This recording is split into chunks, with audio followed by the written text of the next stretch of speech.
Hi everyone and welcome to One Autistic Person.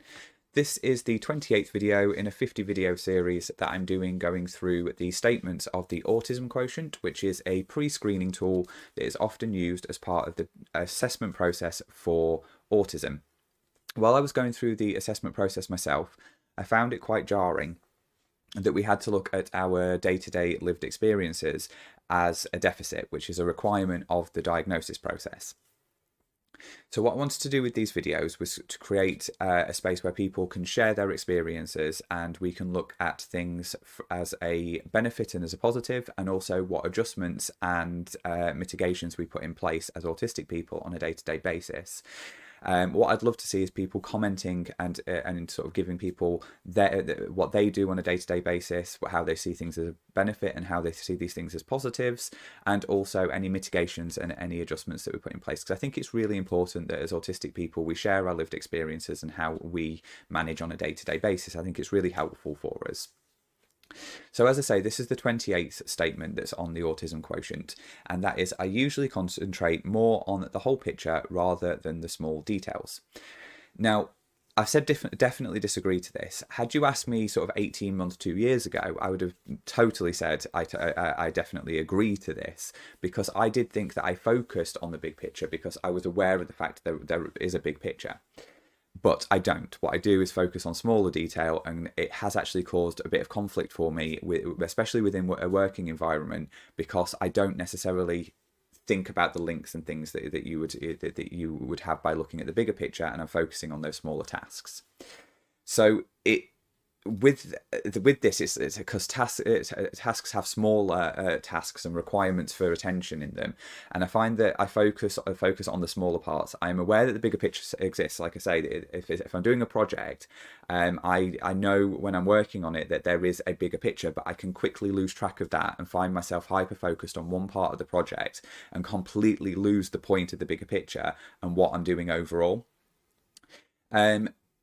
So with the videos that I've been doing of these recently, I've broken them into sections, and this one's going to be the same. I'm going to break this into a few different sections, and the first bit I'm going to look at is why I think this is an issue for us, and I want to look at something called monotropism, which is a theory of autism, which I'll go into a second. I'm not going into a lot of detail in it. I'm going to leave some links in the description so that it takes you to the website that specifically talks about monotropism, and also the Monotropism questionnaire, which I'll also be doing a video on that will be dropping at the same time as this one, that I'm going through the questionnaire. It's like I say, it is a theory of monotropism. So let's have a look at what monotropism is, and why I think that is a key factor in the reason why this is a thing for me as an autistic person.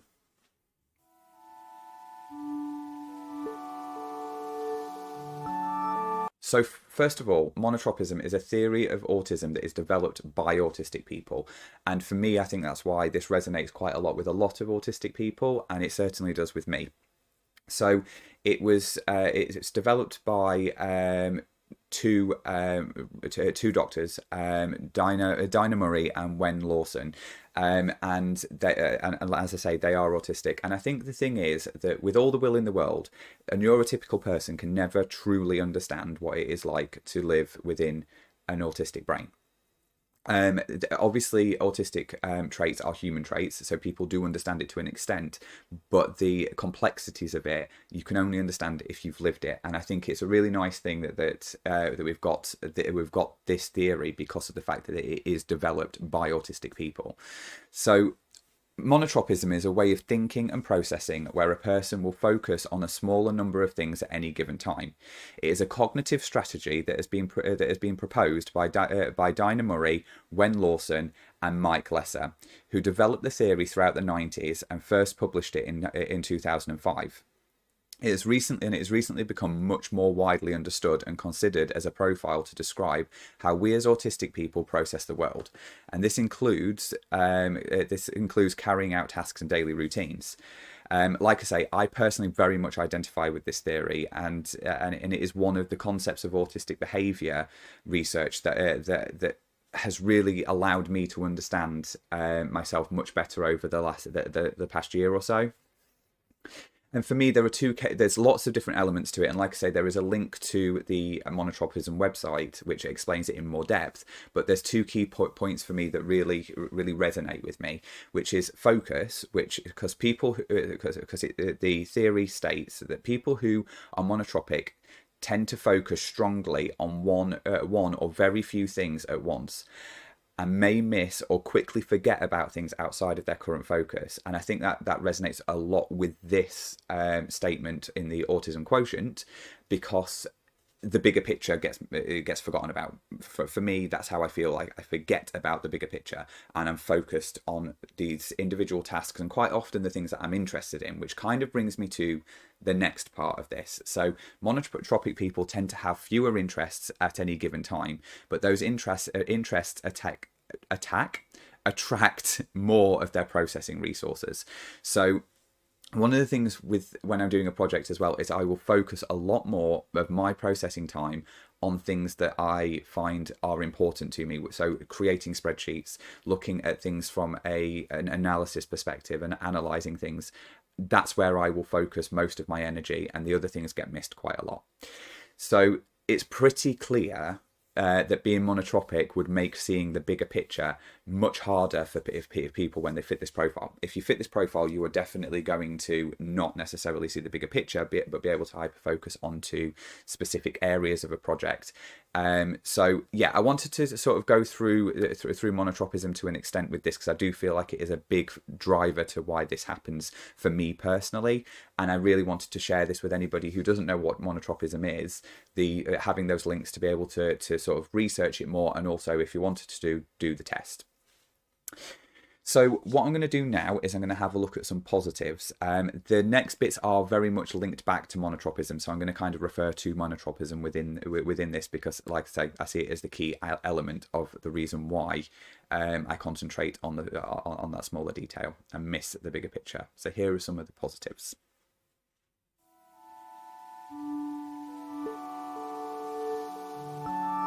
So for me, one of the positives is that I'm able to explore ideas and study them in great depth. So if I am looking at something new and I'm trying to find new ways of working, then I'm able to look at it in a lot more depth, and I'll be able to really be able to get into the nitty-gritty of everything within it. And it means that I have a really clear idea in my head of what I want to do.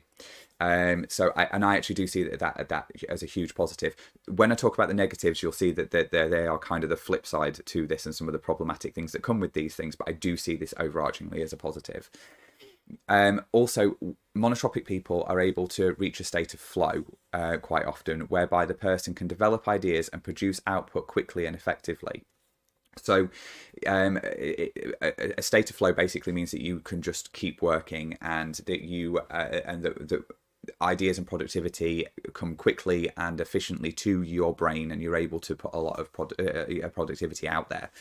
The only problem with this is that, and I'll touch on this again within the negatives, but I just wanted to make a point of saying that the problem you can sometimes have with when you get into a state of flow is the fact that you become very unaware of everything that's going on around you, including the fact that you might start to burn out. So it's just a little bit of a reminder to us to make sure that we're aware of the fact that we still need to take care of our needs, both physical and mental health needs. Making sure that we're not pushing ourselves, because I've ended up working huge amounts of hours on something because of the fact that I find it interesting, and then I've burnt myself out. So it's just being mindful of that. And also, you're often able to see possible change where others may not be able to conceive change. As we look in a large amount of fine detail, and we may be able to see where there are current gaps and how we can fill those gaps or change current processes. And I find that we can look at things to be more effective, more efficient, more productive, more inclusive. So we can make things be all of those things. I just want to touch on inclusivity on this, because I think it does allow us, when we're looking at things in fine detail, to look at things from an inclusivity perspective.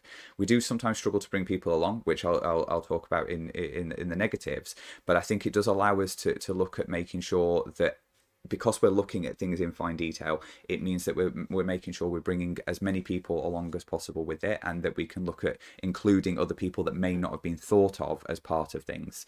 and because we might look at job descriptions in a different way, or in greater depth, and look at how that job description isn't actually being fulfilled within that person's role, and they might not be being fulfilled within their job role.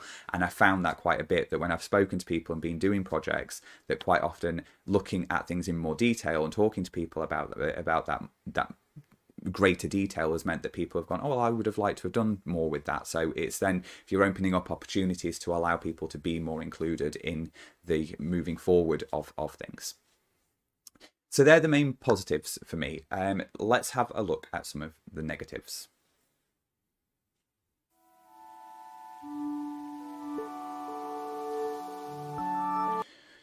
As I said, some of the negatives on this are kind of just a flip of the positives, or side effects of the positives. So we may miss details that others would see due to being focused on one specific topic and unable to see outside of that topic or area. And also how sometimes I struggle to see how a change that I am looking at would affect other people, how it may affect other people's job roles, how it may affect other people in general, because of that hyper focus, it often means that other people aren't necessarily always considered within it. And also, I do find that I can often struggle to bring people along with me. That's because often the changes that I want to put in place are really thinking outside of the box, and not necessarily things that people have considered.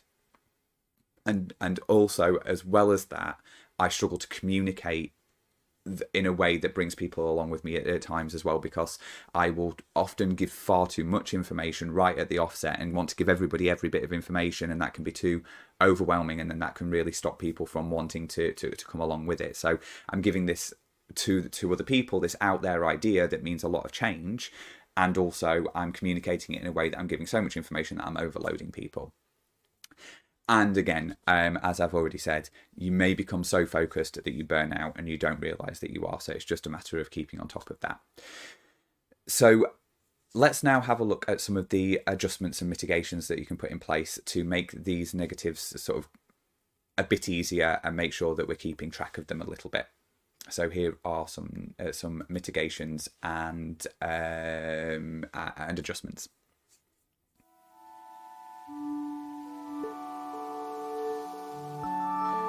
So some of the mitigations that I've put in place since realising that this can be a problem for me are in relation to keeping track of the fact that the bigger picture's there.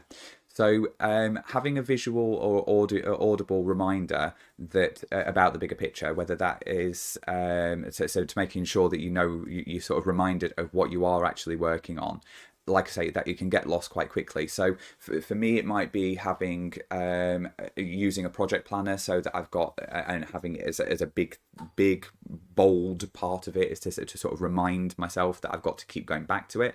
Setting reminders to go back and look and make sure that you are making those links. It could even be having it so that you've got a big piece of paper in front of you that's on your wall that says it, or on a notice board or something that tells you to remember that you have a bigger picture that you're working on.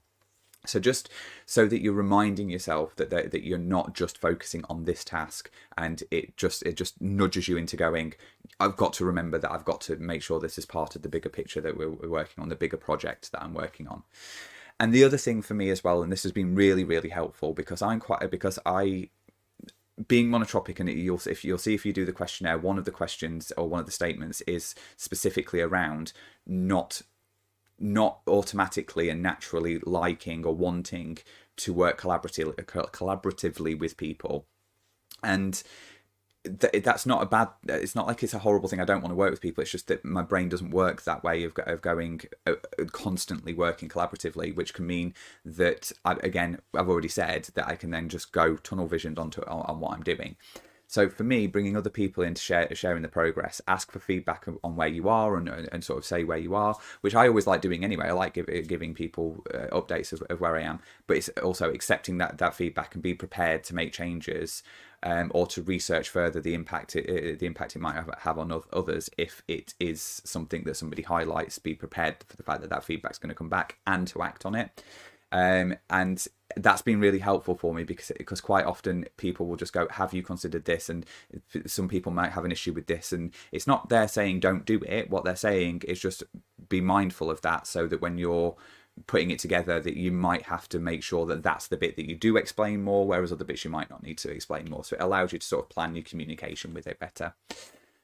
So that's been a big thing for me, is bringing people in, not necessarily to be involved in doing it, but saying, this is where I am, what do you think about this, and then getting the feedback, and then going back to working in a monotropic way. So sort of getting feedback and then going back to the way that suits us on working on the project. So I'm just going to now just have a final thought overall about sort of monotropism and this statement as a whole. So this is my final thought.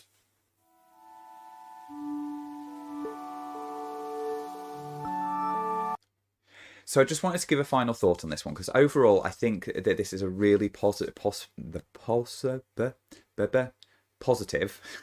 trait. It's a positive statement that's within the autism quotient. Being monotropic can be productive, fun, and effective, but when measures are put in place to keep us tied to the original bigger goal, as it's really easily lost.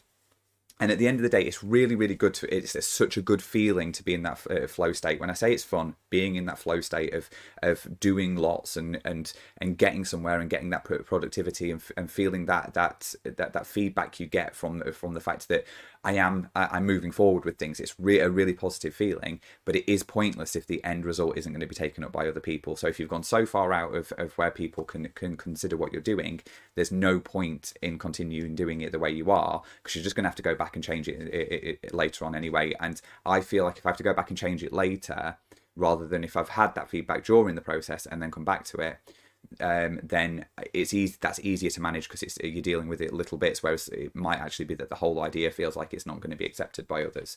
So enjoy that flow state, but also remember that you need to keep coming out of it you will need to come out of it and ask for feedback on it. Obviously, when you're doing things for yourself, this is less important. These videos I do to help other people, to give my knowledge to other people. But ultimately, I don't have a team of people that are working with me, so I can do them in my own time. I can do them in the way that I want to do them. Obviously, I will listen to feedback from people, but it doesn't involve or impact other people necessarily in a negative way if I do the videos in the way that I want to do them. Whereas at work, I have to take those considerations of other people into play.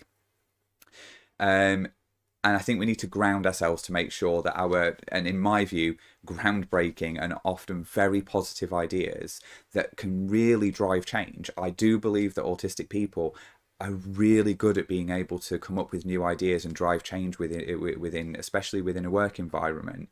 They're not going to be brought to fruition because of the fact that because of something we could have done something about. Then just make sure we get that feedback, and that we're able to do these amazing ideas that we get from being monotropic. It's a beautiful thing being monotropic.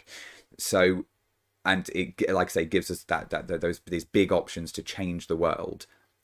But we can only change the world if other people come along with us. So it's great that we've come up with it, but we need to make sure that we're also getting other people's feedback to be able to make sure that other people want to listen to us and move forward with us. So that's this video. I feel I need to apologize a little bit for it. This video has been quite a difficult one for me. I've had a really hard few days, and I've tried to do this video about 12 times today, and I feel like I've sped through it quite a bit. I'm going to look back on it, and I may not post it. We'll see. I may not upload it. We'll see how bad it is, because I feel like it's terrible. But I feel like that's where my brain is at the moment. I'm in a little bit of self-sabotage mode at the moment. But hopefully it's not as bad as I think it is, and I'll be able to post it. So thank you very much for watching this. And as I say with all videos, please comment on them and give me and other people that are